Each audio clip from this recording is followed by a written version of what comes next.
Welcome back, everybody. I'm here with my guest, Kirsten Faverin. I just want to say that what our marketing team has done, what the Institutional Advertising Committee has done, is absolutely fantastic. And last year was the first year that we ran this In My Backyard contest. Yes, 2 years ago. 2 years ago. And it has been... Look how beautiful it is. And little house in that little... Good job, Corinne, on the designs. And it has been outstanding in terms of engagement and people rallying around their community and causes, and as a result, giving us brand exposure and pushing people. And we wanted to do it again, and so Kirsten, bring us up to date. First of all, what is it? What is it for the people that don't know what it is? Yes, so our Institutional Advertising Committee has agreed to put up the money for this as part of our advertising spend, and what we do is we spend a total of $20,000, which is a ton of money, and we donate 4 $5,000 grants to different projects and initiatives in our local communities.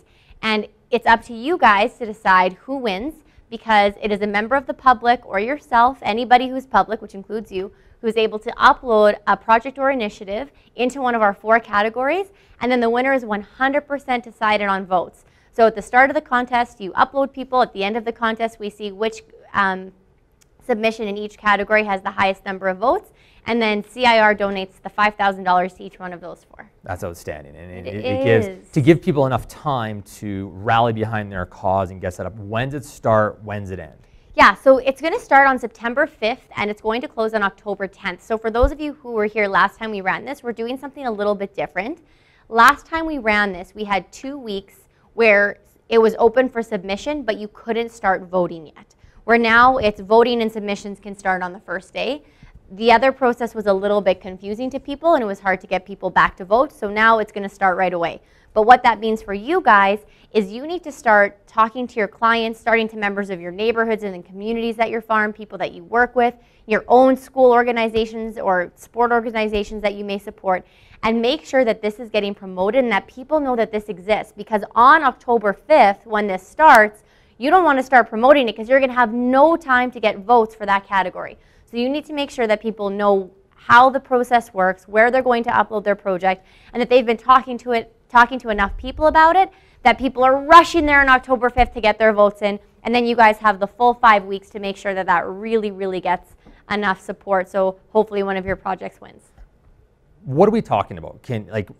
What's eligible for funding, or /who? Like, how does that work? Yeah, so we have 4 different categories. I guess you can see them on screen, but you can't really see them on screen. The 4 different categories are, the first one is locally registered nonprofit grants.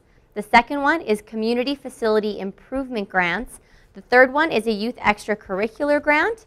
And the 4th one is local sustainability and conservation. So I'm going to tell you a little bit what those mean, because that's important.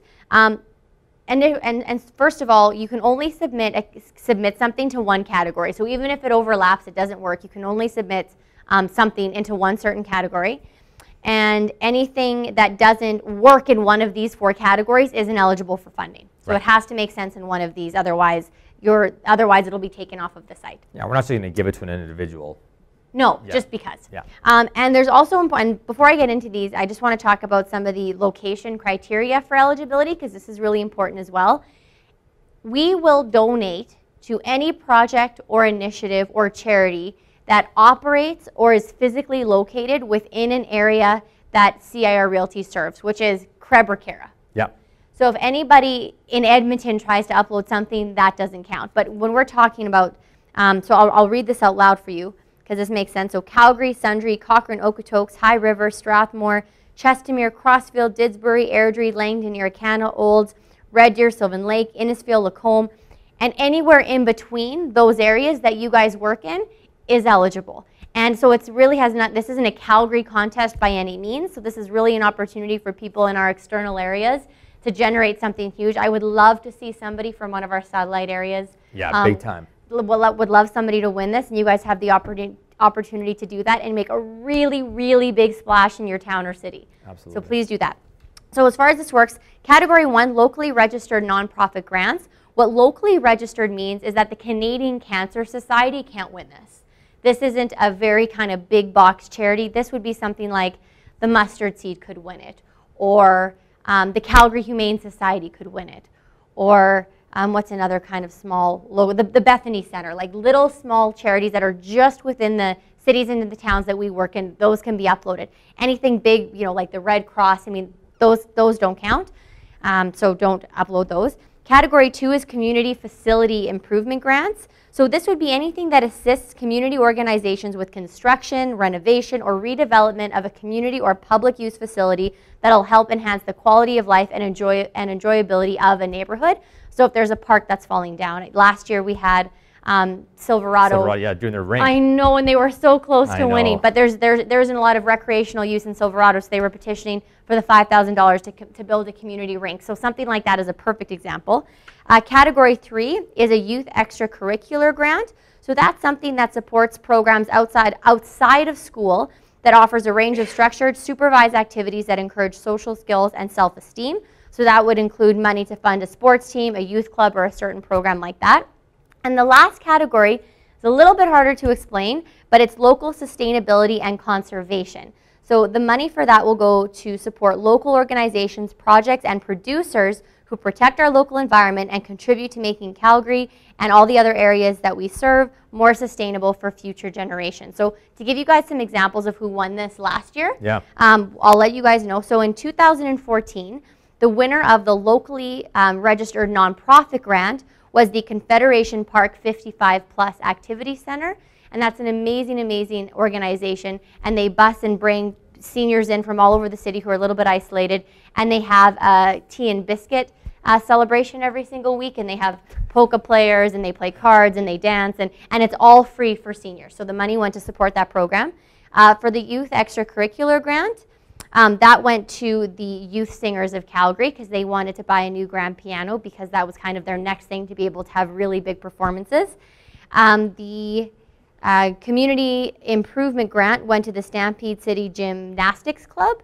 And again, this is a really great club, and it really supports a lot of kids, and they will help pay for programs for people who can't necessarily afford them. Yeah, gymnastics is expensive for those of you that have kids in gymnastics. Oh my goodness. Yes. I had no idea until I went there to bring the check. And it's insane. And these kids. Yeah, if they're national level competitors or like international, it's just blow your mind. It is, yeah, absolutely. Some of the parents were telling me what it cost. There was this thing coming up, and they were going, but the money didn't go to the kids because that wouldn't have fit. The money actually went to like improve the facilities. Yeah. And so the last one, this one was really cool. So the category 4, which is local sustainability and conservation, that went to the Aquaponics and Sustainable Agricultural Initiative, which is done by a club at the University of Calgary. And if anybody knows what aquaponics is, which I didn't, but that's where you have the food that grows, and then the water's in between, and then there's the fish, and then the plants that are in the water feed the fish, and then the fish poop, and then the poop is the manure. And it's a whole thing, and we gave them $5,000. It's magical. It's magical. There's actually some communities in Denmark that are going to be coming up. Their first one is going to be in 25 years, and the entire thing is going to be 100% self-sustainable as far as food, construction materials, vertical farming, and it's all supported by aquaponics. There we go. The more you know. The more you know. How do you enter? How do people enter? So there's going to be a link starting on October 5th at www.cirrealty.ca, so just our homepage, so it'll be very obvious. So you go in there and you enter. And what does someone have to submit for their organization slash facility? So we've tried to make it as easy as humanly possible, which I think is really important so that the average person can upload something successfully. So an applicant will click on the submit button, and they're going to need their name and a contact phone number and a contact email. They're going to have a name of the project or initiative, and the name is what's going to appear on the voting site, so kind of make it good. What you're going to use the funding for, so a paragraph saying why you need this $5,000 and where the money's going to go, who will benefit the most from your project, why should people vote for your project, in what city or town does your initiative belong, and you have to upload a photo or an image, and then you have to talk why people should vote for you. So what people are going to see once they're voting is going to be the name of the project, a photo, and then the paragraph on why people should vote for you. All the other stuff is that so I can look at it on the back end and be like, is this in the right category? Does it fit the criteria? And if there's any issues, I can deal with it. So when you're speaking to people, or if you yourself are uploading something, your big thing is I need a catchy title, I need an awesome photo, and I need to really sell why I want this money and the why will people vote for me category. Cool. Yeah. What about basic terms and conditions? Basic terms and conditions. Yeah, this fine is print. Yeah, fine, and the fine. You know, the fine print really is important. And the reason that we have this is just because we need to make this as fair and as open to as many people as possible. And there's just some restrictions that we have. This was a little. It had some tense moments 2 years ago when we ran this. I needed 2 years to bring myself up to doing this again because of that. Yeah, organizations were fighting about the voting process, about who was eligible, whether or not they were. So I got calls in the middle of the night. Yeah, it is. It was quite contentious in some ways. So, but not because we did anything, just because people really wanted. Yeah, they're passionate. People were passionate. And it shows how passionate people are about local causes, which is awesome. It is awesome. Yeah. So here are some of the terms and conditions. I'm going to read this because it sounds legal. So CIR Realty and the CIR Realty Institutional Advertising Committee have sole discretion in regards to which entries will be published onto the contest website and to be voted on publicly and ultimately receive funding. It's extremely important that we as an organization feel like that the submissions on here meet what we as a group think are accurate. So we need, it's our discretion. If we think something on there doesn't make sense, we're not going to argue with you. There's 10 of us that are going to look at it. If collectively the team doesn't think it makes sense, it doesn't make sense. Organizations that practice discrimination or limit membership, and this is the biggest one because most people aren't going to put something on discriminatory, but something that limits membership based on race, creed, gender, or national origin will not be considered for funding, nor will programs which are directed at or raising funds for an individual, so not a single person can get this money, any sort of fundraising activity, a third-party fundraising event, political parties or candidates at any level, direct religious purposes, so churches and whatnot can't receive this. Travel, trips, conferences, or seminars for individuals. So if you have a soccer team that's looking to go to a competition in Toronto, they can't receive funding for that. Endowment funds, or like I mentioned earlier, initiatives outside of Krebra-Kara's geographic area of operation. And again, this encompasses all areas that CIR Realtors are licensed to sell in. The good news is that last year I really didn't have too many issues with this, but just in general, if this is something, you know, if you had an example would, and this doesn't exist, but if there was a Hillhurst Christian Association, it's like that can't receive funding because it limits membership specifically to something who can't necessarily go in. So just think about things that would benefit larger groups of people that don't discriminate, and we're all good. Perfect. And if you have any questions, let us know. Yeah. All right.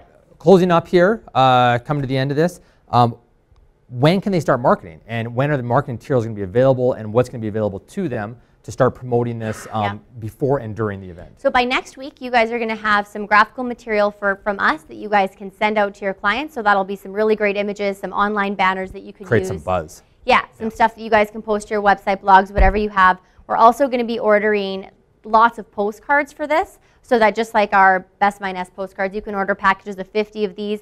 Leave them at your open houses, do some door knocking, buying listing presentations. You know, when you're out and about, especially if you know you are part of an organization already, start handing these out. Go somewhere, you know, drop them off at reception desks. So do whatever you can, but the postcards are really, really, really good. The postcards are going to be amazing, in particular, if once you have something in a specific area, to do some door knocking. So you can even support your client by getting them some of these if they're uploading something. But you'll be able to order those on your virtual office. And then we'll also have a lot of just good dialogue. So we'll write some email content and some social media stuff. So if you want to just take our text and push it out, you'll be able to do that as well. And one of the things a little bit different about this contest is normally CIR Realtors and their family cannot win, but it's a little bit different. So who's eligible? So yeah, that's a very good question. So for the most part, I guess everybody's eligible because you guys are allowed to upload a project, because at the end of the day, it's the votes that decide. Yeah. So Lindsay, if you had an initiative that was really near and dear to your heart, you worked with Junior Achievements a long time ago. Junior Achievements would be a great category. Although they might be national. Okay, well, yeah. But yes. Now they wouldn't be. But the Calgary Entrepreneurial Youth Program. Perfect. If that exists, which So- I should start, I like that. Which if you uploaded that, you yourself, that would be totally fine, because at the end of the day, it's the votes that matter. So please feel free to participate in this. It's not you yourself that's receiving the money. The money will always be made out to the organization under the name that their banking is under. So we're very comfortable with you doing that. There's no age requirement. This is another thing that's very, very different. There's no age requirement. So if you had a 12 or a 13 or a 14-year-old submit something that they were very passionate about, we're willing to allow that. But if a minor does enter, and we notice that, we will contact their guardian just to make sure that they have some idea what's going on. And again, it's the organization that wins. We're not going to cut a check to somebody under 18. But if they're submitting something that is, legit, then that's totally fine. The Pokemon Go Treasure Hunters Club. That doesn't really fit into anything. All right, fair enough. But we'll see where it goes. Cool, Yeah. cool. But I guarantee something. Absolutely, There'll be something crazy. So this is coming, opportunity to get buzz and get buzz around. When you become a champion for someone's cause, Oh my gosh. people will love you. And obviously real estate, it's a matter of getting people to know, like, and trust you. And I can't think of a better way than helping your clients rally around the causes that are important to them. Absolutely. So, cool, thank you for that. We're looking forward to that.